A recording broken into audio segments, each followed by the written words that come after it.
잘 지내셨죠? 예. 요즘 많이 추워가지고 감기도 조심해야 되는데, 그래도 감기도 안 걸리고 잘 지내시는 거 보니까 그래도 다행이라고 생각합니다. 자, 오늘은 좋은 스피커 되는 법에 대해서 말씀을 나눌 거예요.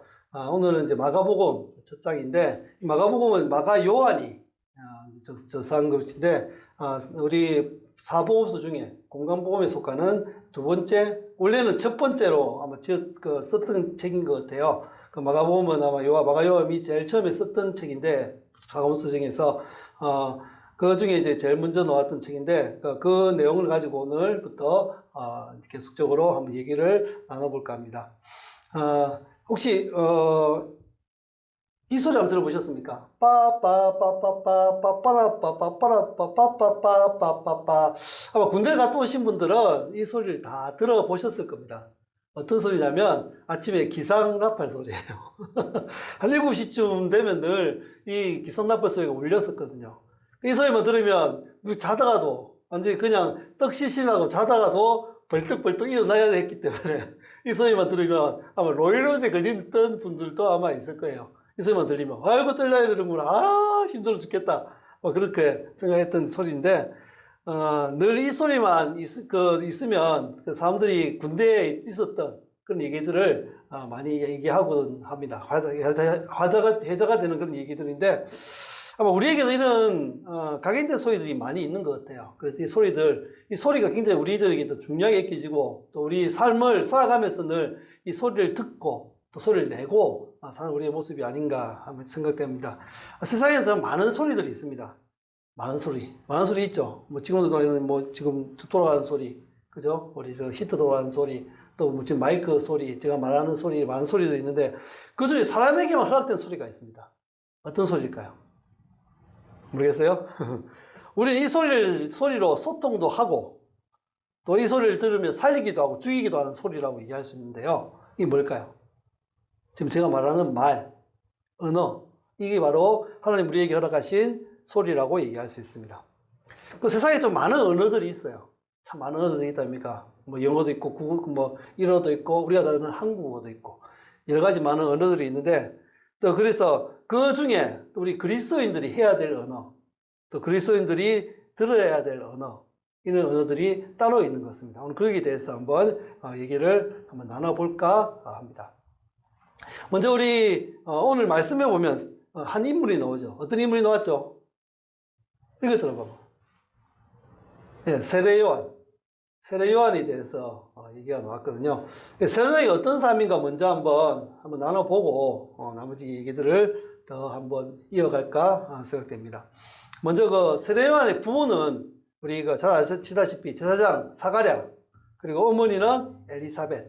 네, 아마 이분들이 우리 그 예수님이 태어났던 요셉과 마리아의 사촌쯤 되는 것 같아요. 그래서 어찌 보면 이 사람들이 근데 태어난 이 요한이 우리 예수님의 오촌, 사촌, 삼촌 이렇게 되는 것 같아요. 그래서 그런 예수님과의 친척 관계가 되어지는 것 같습니다. 그리고 세례의 닉네임은 뭐냐면 광야에 외치는 소리, 광야에 외치는 자의 소리라는 닉네임을 가지고 있습니다. 사는 곳은 광야였고요. 태어나자마자 광야로 가서 광야에서 살아갔습니다. 그 입었던 옷은 낙타털옷에 가죽띠를 띠고 있었습니다. 먹었던 음식은 메뚜기와 석청을 먹었고요. 그 주된 메시지는 회개하라, 천국이 가까이 왔느니라 라는 그런 것들을 했고요. 그리고 물로 세례를 줬던 그런 사람입니다. 오늘 제목에 있는 것처럼 스피커. 이 스피커라는 것은 어떤 소리를 밖으로 내어내는 그런 역할을 하는 거거든요. 지금도 스피커에 대해서 제 목소리가 나가고 있잖아요. 이게 바로 스피커인데, 이 스피커, 우리가 믿는 그리스도인으로서 우리가 우리 어떤 목소리를 내야 될지, 어떤 말들을 해야 될지에 대해서 오늘 그 얘기를 나눌 건데, 그럼 좋은 스피커의 자질이 무엇일까라는 것들을 한번 생각을 해봤으면 좋겠습니다. 먼저 좋은 스피커의 자질은 겸손을 먼저 얘기할 수 있습니다. 우리 세례 요한에 보면 참 겸손한 사람이었거든요. 어떤 겸손한 사람이냐면 먼저 광야에 외치는 소리. 이는 자기가 그 메시지의 주된 내용이 아니라 자기는 그 메시지를 전하는 사람이다 라는 얘기를 했거든요. 자기가 메시지를 이게 회개하라, 천국이 가까웠다, 그렇게 얘기하고 하면 그것이 지금 메시지라고 얘기할 수 있지만, 이거는 다른 사람의 말을 내가 전할 뿐이다 라고 얘기를 하는 거거든요. 그래서 세례요한이 그런 겸손들이 있었고요. 그리고 두 번째는 신발끈 풀기도 감당하지 못하겠다. 내가 구부려서 신발끈 풀기도 감당하지 못하겠노라, 이렇게 얘기했던 부분들.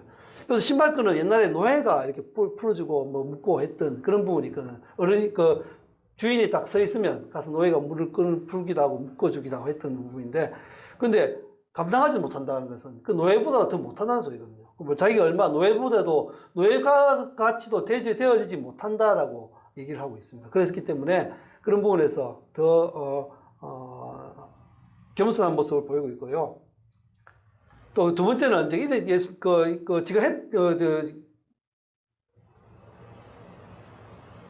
세례요한이 했던 말 중에, 그는 성령으로 세례를 베푸시니라.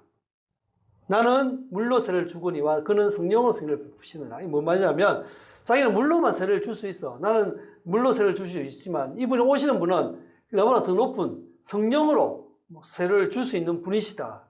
나는 그분을 앞에 와서 그분을 얘기해 주고 그분이 오심을 선포하는 사람일 뿐이다 라고 얘기를 하고 있습니다. 그 물세례를 성령세례로 얘기한다는 것은 그 예수 그리스도가 진정한 세례를 줄 수 있는 그 진정한 주인공이고, 내가 칭송을 받는 것이 아니라 사람들의 그 칭송은 그 예수님이 받으셔야 된다. 그분이 받으셔야 된다라고 얘기하는 것을, 예수님 높임에 대해서 얘기를 하고 있는 부분입니다. 여기서 잠시 얘기 나왔는데, 성령 세례라고 하잖아요. 우리 세례를 받는데, 우리도 지금 물로 세례를 받고 그것을 성령 세례라고 얘기하는데, 성령 세례가 과연 무엇인지 한번 얘기를 좀 나눠볼까 하는데요. 성령 세례는 성령님이 임재하시는 세례, 그리고 영적 충만, 새로운 능력과 은사를 받을 수 있는 그런 세례를 얘기하는 건데요. 결국 말하자면 성령님께 푹 빠지는 것, 푹 잠기는 것을 얘기합니다. 물의 세례는 우리가 물에 푹 잠겼다가 다시 나타나잖아요. 근데 성령 세례는 성령에 우리가 푹 잠기는 것을 얘기하거든요. 그래서 이 성령 세례를 통해서 우리가 온전히 우리의 몸들이 물의 세례에서 몸이 씻기는 것처럼 영이 완전히 성령을 통해서 씻겨나가는, 깨끗이 씻겨지는, 다시 죽었다 다시 살아나는 그런 의미의 세례를 성령 세례라고 얘기할 수 있습니다. 성령 세례의 주체는 예수 그리스도입니다. 물의 세례는 사람이 줄 수 있지만 성령 세례의 주체는 예수 그리스도임을 늘 기억해야 됩니다. 우리가 세례를 줄 때도 예수 그리스도 이름으로 세례를 주거든요. 그래서 예수 그리스도가 주체임을 알아야 되고요. 그 성령 세례의 의미는 거듭남, 성령님이 내주하심을 의미합니다. 거듭남은 다시 태어나는 걸 얘기하거든요. 그러니까 결국 죽었다 태어나는 것을 얘기하고 있습니다. 우리 잠시 말씀을 보면요. 사도행전 1장 8절 말씀 한번 읽어볼까요? 시작. 오직 성령이 너희에게 임하시면 너희가 권능을 받고 예루살렘과 온 유대와 사마리아와 땅끝까지 이르러 내 증인이 되리라 하시니라. 아멘. 여기 보면 성령이 너희에게 임하시면 내 증인이 되는 삶, 권능을 받는 삶, 이제 이런 것들을 지금 얘기하고 있거든요. 그래서 변화되는 삶, 능력과 권능이 임해서 증인이 되는 삶을 의미하고 있습니다. 성령 세례는. 옛날 예를 들면 오순절 성령 강림한 후에 그 방언이 터졌잖아요. 방언이 터졌는데 그때 예루살렘에 있으면 모든 사람, 예수를 믿는 사람은 다 죽을 수밖에 없었어요. 다 죽음을 피해서 다 다른데 도망가야 했는데, 근데 예루살렘에 남아있다는 것은 죽음을 각오했던 사람들이에요. 근데 그 사람들이 그때는 숨어 있었어요. 숨어 있었는데 성령 세례를 받고 난 뒤는 담대히 복음을 전하는 그런 모습들이 되어졌거든요. 그런대로 그 성령을 받으면 다 증인이 되는, 정말로 권능과 능력을 받는 삶을 살아갈 수 있다는 거죠. 이 성령 세례의 큰 주된 그런 의미고요. 그리고 효과가 있어요. 효과는 말씀 다시 한번 볼까요? 우리 고린도전서 12장 13절 읽어볼까요? 시작. 우리가 유대인이나 헬라인이나 종이나 자유인이나 다 한 성령으로 세례를 받아 한 몸이 되었고 또 한 성령으로 다시게 하셨느니라. 아멘. 무슨 말입니까? 성령이 하나가 된다는 거예요. 하나.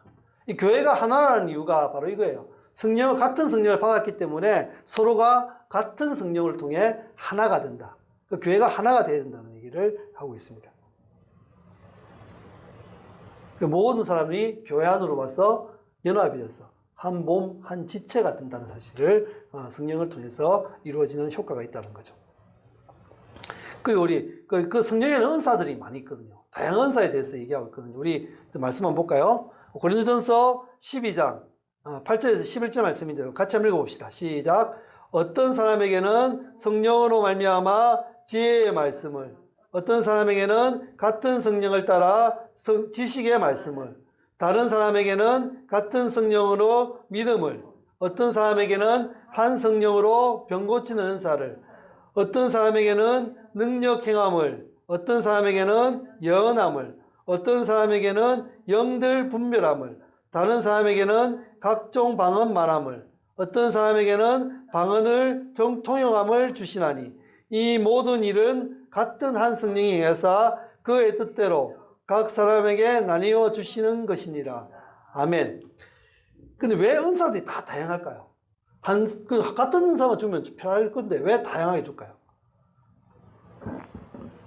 역할이 있다는 것은 그 역할을 통해서 그 모든 그 교회나 모든 것들을 다 돌아가게 만드는 거죠. 한 사람이 계속 그 시경에 사회에 봤을 때 누가 계속 농사만 짓는다. 모든 사람이 농사만 지으면 안 되잖아요. 그 차도 만들어야 되고 석유도 만들어야 되고 그래야지 이 나라가 거기에 맞춰 돌아가는 것처럼 각세의 은사를 통해서 이 교회가 자기의 역할들을 감당해서 교회의 모습을 가지고 교회의 참 역할을 하기 위해서 이 은사들을 주신 거거든요. 그 성령은 그것을 한다는 거예요. 우리 모든 사람이 하나 되게 하기도 하지만 그 하나된 모습 속에서 자기 역할을 다 함으로 그 하나가 정확하게 연합하여서 교회, 튼튼한 교회를 만들어가는 역할을 성령께서 하신다는 거죠. 그 성령세는 바로 그것을 의미하는 거예요. 그걸 통해서 교회가 하나 되어지고 머리 대신 예수 그리스도를 통해서 우리의 몸들이 하나가 되어서 같이 교회로 만들어져서 하나님의 나라를 만들어가는데 우리의 모든 것들을 다 할 수 있다는 것을 성령 세례가 얘기해 주는 거죠. 다시 말했던 그건 그 스피커의 좋은 스피커의 그런 역할들에 대해서 얘기하고 있는데요. 계속 본질에 대해서 얘기하고 있는데 그 중에 두 번째는 메시지의 본질입니다. 어떤 메시지를 주느냐가 중요하거든요. 먼저 우리가 보면 세례 요한의 외침이 있었습니다. 세례 요한의 외침이 뭐였죠? 주의 길을 예비하라, 오실 길을 곧게 하라, 이거였거든요. 이게 무슨 말이냐면 옛날 고대 근동 지역에서는요, 우리도 그렇지 않습니까? 우리도 만약에 누가 중요한 분이 오신다 그러면 집을 청소를 하고, 그죠? 집에 중요한 손님이 오신다면 집에 청소도 하고 또 집을 깨끗이 닦아놓고 그럼 오실 수 있도록 일을 만들어 놓고 가는 것처럼 이 말은 그 말입니다. 세례 요한이 외쳤던 것은 예수님 오실 거니까 이제는 우리 준비하자. 준비해서 예수님 오실 수 있도록 하자. 오실 때 좀 편하게 오시고 또 정확하게 잘 오실 수 있도록 우리가 만들자. 길을 곧게 하자. 이런 뜻입니다. 그리고 예수 그리스도, 왕이신 예수 그리스도가 오실 길을 닦고 평탄케 해서 영적 메시아께서 오실 길을 준비하는 일, 이것이 세례 요한의 외침이었습니다. 그 예배하는 구체적인 방법에 대해서 지금 얘기하고 있는데요. 우리 말씀 한번 볼까요? 마태복음 3장 1절에서 2절 말씀 한번 읽어봅시다. 시작. 그때 세례 요한이 이르러 유대 광야에서 전파하여 말하되 회개하라 천국이 가까이 왔느니라 하였으니. 예배하는 구체적인 방법. 예수님을 예배하려면 어떻게 해야 되냐 얘기하고 있는데요. 회개에 대해서 얘기를 하고 있습니다. 왜 회개에 대해서 얘기를 하고 있을까요? 예수님 오셔야 되는데 왜 우리가 회개를 해야 될까요? 죄는 많이 예수님 오는 목적에 대해서 우리가 알아야 된다는 거죠. 예수님 오시는 목적이 뭐였죠? 예수님 오시는 목적.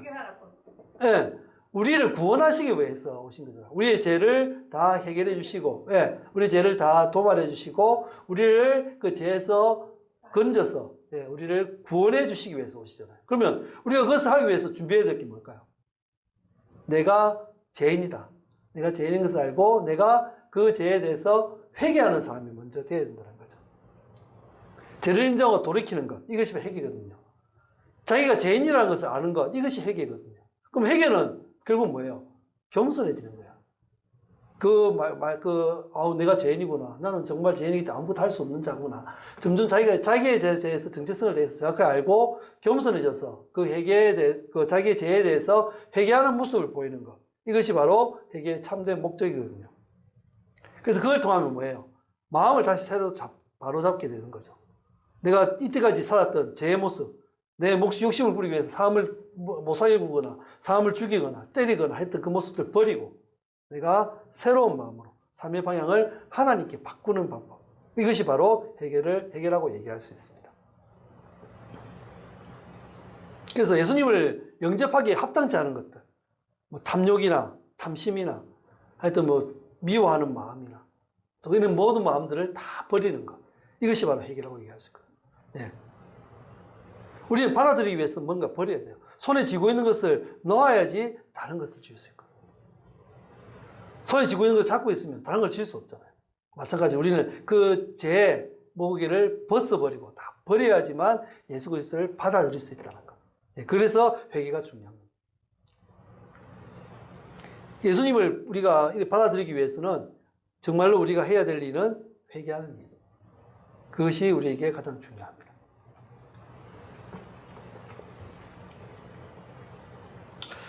좋은 스피커가 되기 위해서는 우리의 두 번째 자세는 어떤 자세일까요?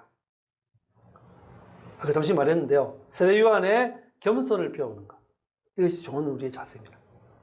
나를 비우고 주님으로 채우는 것. 이것이 중요한 우리의 자세고요. 자기인식의 명확성. 무슨 얘기냐면 세례 요한은 자기가 메시지가 아니고 메시지를 전하는 소리라는 것을 정확하게 알았거든요. 우리도 그렇게 해요. 내가 메시지가 아니에요. 내가 복음의 주된 목적이 아니잖아요. 우리는 복음을 전하는 사람이에요. 나의 지식이나 능력이나 재능이나 모든 인기나 이런 것들은 나를 세우는 것이 아니라 주님을 전하는 도구로 사용되어져야 된다는 복음의 전달자가 되어야 된다는 그런 얘기들을 하고 있습니다. 철저한 자기 비하와 내려놓음. 자기 비하를 하지 않으면 제가 자꾸 드러나거든요. 내가 예수님보다 못한다. 내가 전해야 될 분은 예수님밖에 없다. 라고 얘기를 해야 되는 부분인데 자꾸 내가 드러나게 되면 예수님을 들을 수가 없거든요. 그래서 자기를 비하시키고 좀 약하게 시키고 자기의 모든 것들을 내려놔야 돼요. 욕심을 내려놓고 인기를 내려놓고 내가 이룬 것도 내려놓고 가진 것도 내려놓고 이래서 자랑해서는 안 되고요. 그 모든 것을 예수님으로 집중시키고 내가 이렇게 된 것은 예수님을 전하기 위해서 된 것이다 라고 얘기할 수 있는 우리의 모습들이 되어야 되겠습니다. 우리 초월적인 삶의 태도도 가져야 돼요. 먼저는 우리 광야의 삶. 광야의 삶이 뭐라 했죠? 광야에는 뭐라 했어요? 아무것도 없댔잖아요. 결국은 뭐예요? 하나님만 의지하는 삶. 그건 뭐예요? 우리가 아무것도 할 수 없는, 내가 정말 아무것도 할 수 없는 자구나. 그래서 그 겸손에 경건한 삶을 살아야 된다는 것.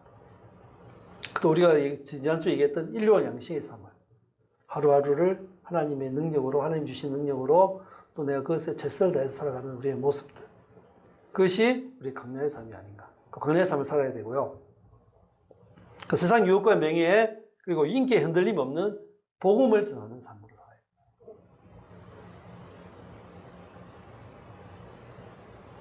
네, 그것이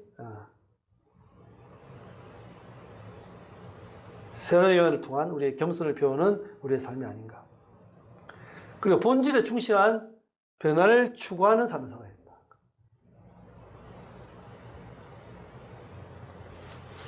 우리는 주의 길을 예비하라라고 명확한 외침을 받았습니다. 그러면 우리도 주의 길을 예비해라. 너 예수님 믿으라 해야 된다. 너 구원의 길에 들어가야 돼. 너는 구원을 받아야 돼. 라고 얘기할 수 있다면, 얘기를 해야 된다면, 그냥 우리의 말이 힘을 얻으려면 어떻게 해야 되겠습니까? 우리의 삶이 그 힘을 받을 수 있는 삶을 살아야 되거든요. 결국 경건한 삶을 우리가 살아야 된다는 사실. 아까 말했던 경건한 삶을.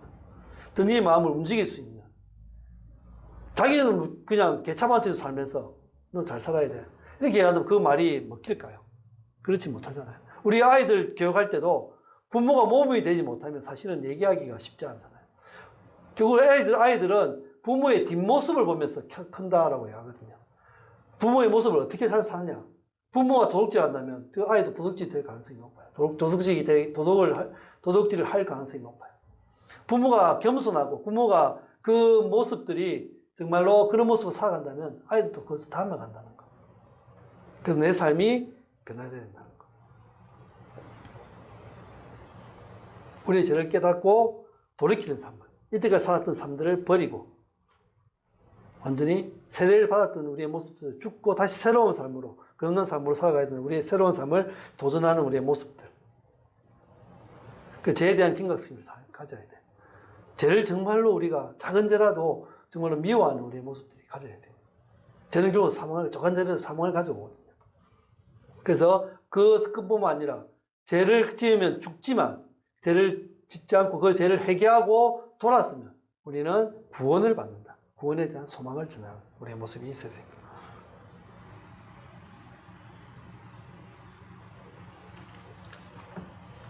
우리의 전화의 궁극적인 목적은 뭘까요? 우리가 전해야 될 것 뭘까요? 예수 그리스도를 전해야 되겠죠. 모든 사역의 목적은 예수 그리스도를, 메시아인 예수 그리스도를 전하는 일, 이것이 우리 사역의 모든 목적이 되어야 된다. 또 말과 행동, 모든 것의 중심은 복음 전함, 영혼 구원에 있어야 된다는 사실들을 얘기하고 있습니다.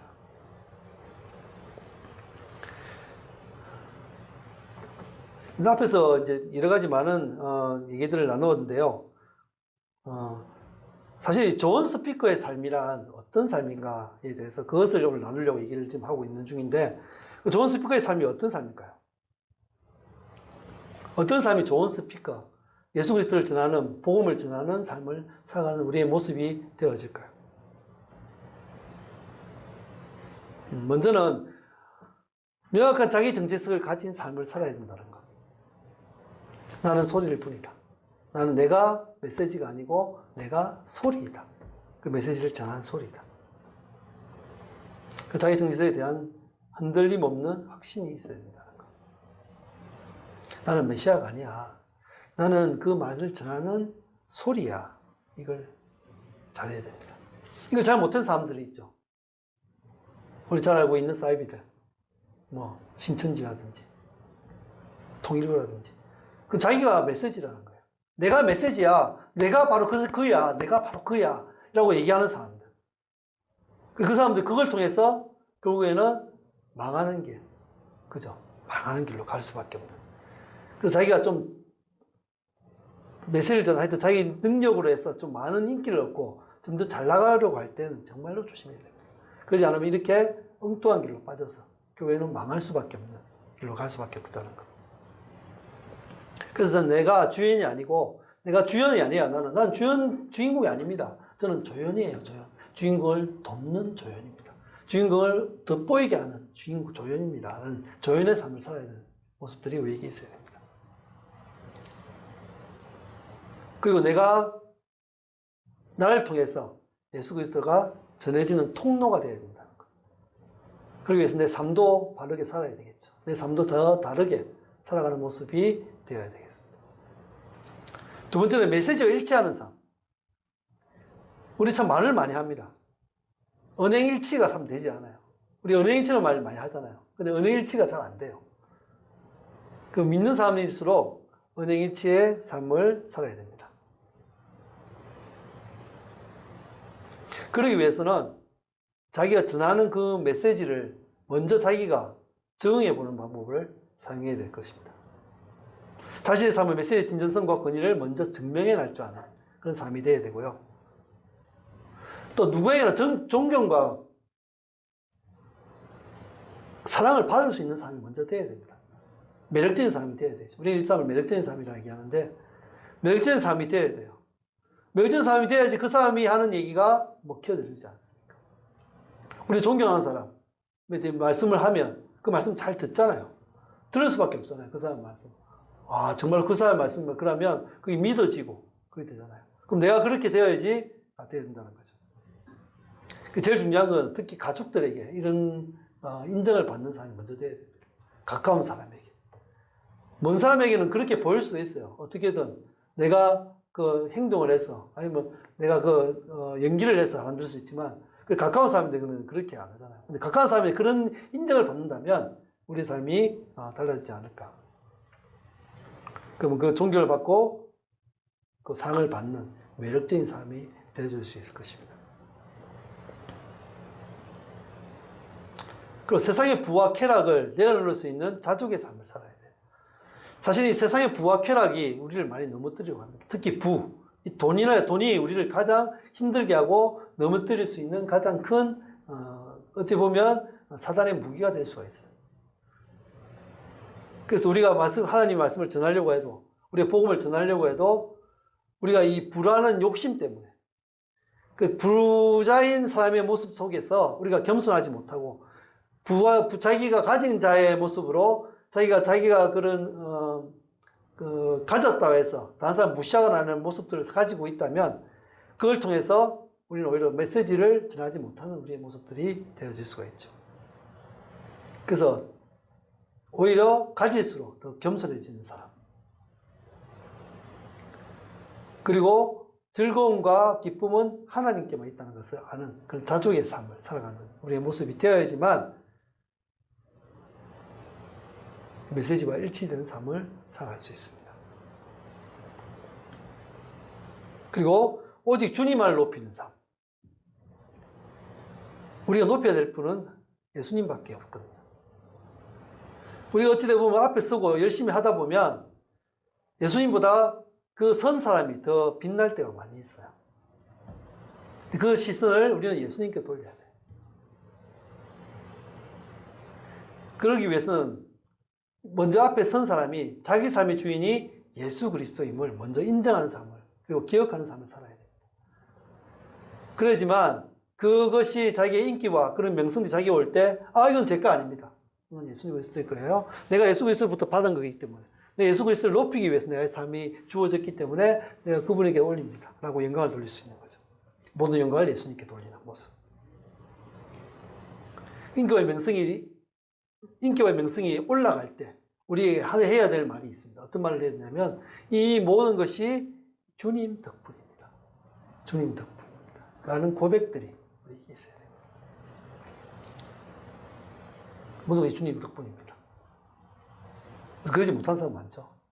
잘나면 자기 탓, 못나면 조상 탓이라는 말이 있는 것처럼 정말로 우리 그렇게 하는 것 같아요. 잘나면 내가 잘한 것 같아요. 내가 잘했기 때문에 잘한 것 같아요. 그 밑에 돕는 시민이라든지 그런 것들이 많은데 우리는 예수 그리스도가 성령님이 함께 하심으로 성령님이 주셨던 그 은사로서 우리가 빛나 보일 뿐인데 우리의 빛은 그 진짜 참빛인 예수 그리스도를 빛나게 보이기 위한 그런 통로로 사용되어지는 그런 도구로 사용되어져야 되는데 그게 아니고 내 자신이 빛으로 살려고 하는 모습들이 많은 것 같습니다. 인격 명성이 있을 때는 우리는 늘 이런 말을 해야 돼요. 예수님 덕분입니다.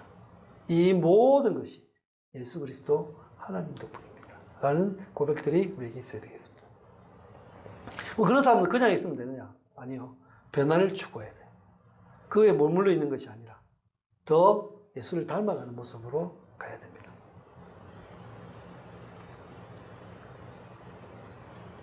그리스도인이라는 말은 예수를 작은 예수, 크리스찬, 작은 예수라는 뜻이거든요. 그 무슨 뜻이냐? 예수를 닮아간다는 거예요. 우리는 점점 예수를 닮아가는 삶을 살아야 돼요. 우리 이것을 성화 또는 더 올라가서 영화라는 말로 많이 얘기를 하고 있는데요. 그래서 삶을 매일 점검하고 다듬는 노력이 우리에게 필요합니다. 저는 얘기했던 영적 PT의 삶, 이런 삶들이 우리에게 필요한 겁니다. 좋은 스피커는 좋은 소리를 냅니다. 좋은 소리를 낼 뿐만 아니라 또 그게 유익한 소리를 내야 된다는 거죠. 좋은 스피커가 되기 위해서는 자기의 자신을 낮추는 것은 목소리를 크게 찢어지게 크게 내는 것이 아니라 정말 잘 들을 수 있는 또박또박한 소리를 내는 겁니다. 그러기 위해서는 자신을 철저히 비우는 삶, 오직 예수 그리스도만을 높이는 겸손함, 그리고 자신이 선포하는 메시지와 일치하는 삶을 살아가는 것. 그 다가올 하나님의 나라를 예비하는 삶, 이런 것들이 다 예수 그리스도를 좋은 스피커의 삶을 살아가는 삶이라고 얘기할 수 있습니다. 하나님이 세례 요한을 스피커로 세우셨습니다. 그 이후에 우리들을 불러서 스피커로 세우셨습니다. 성령의 세례를 주셔서 우리 은사를 주시고 그걸 통해서 세상에 복음을 전하라고 스피커로 세우셨습니다. 우리가 좋은 스피커가 되기 위해서는 우리의 삶이 달라져야 된다. 우리의 목소리가 달라져야 된다. 목소리를 크게 소리 지르고 외치는 것이 아니라, 내 목소리를 내는 것이 아니라 예수 그리스도의 마음으로 예수 그리스도의 그 목소리를 내는 삶을 살아야 되는 것입니다. 우리에게는 좋은 스피커가 되어야 됩니다. 세상의 많은 소리 중에 복음을 전하는 좋은 스피커가 되어야 되겠습니다. 그 속에 하나님의 사랑이 있어야 되고요. 그 속에 하나님의 은혜가 있어야 되고요. 그 속에 구원의 소망이 있어야 되고 그것을 전할 수 있는 좋은 스피커가 되어야겠습니다.